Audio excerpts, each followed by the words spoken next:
Guys, কি সবাই কেমন আছে? আজকে তোমাদেরকে আমি স্যান্ডউইচ বানানোর উপায় শিখাই দেব। ফার্স্টে আমরা ব্লেন্ডারে ডিম নিয়ে নিছি, এরপর দিয়ে দিবে হচ্ছে রসুন, তারপরে দিয়ে দিলাম এই যে রসুন।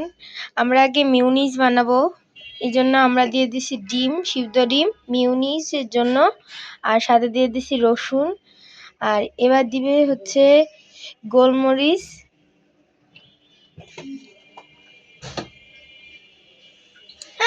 তো এবার দিয়ে দিবে হচ্ছে চিনি, পরিমাণ মতো চিনি দিতে হবে।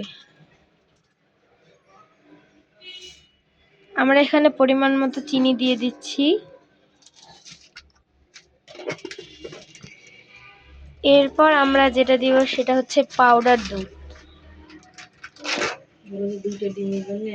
দুইটা ডিমের জন্য একটা পাউডার দুধ লাগবে।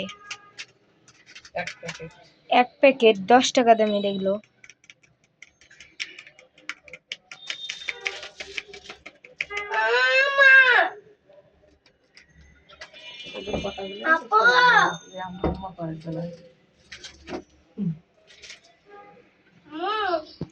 এবার আমরা পরিমাণ মতো তেল দিয়ে দিব, সরিষার সয়াবিন তেল।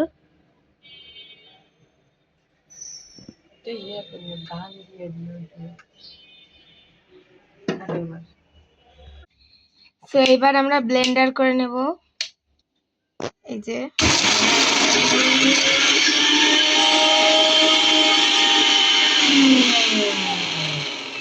এই যে গাইস, মিউনিস বানানোটা হয়ে গেছে। এখানে আপনারা অনেক ভালোভাবে সহজ করে আপনারা মিউনিস বানাতে পারবেন, অনেক ভালো করে মিউনিস হবে।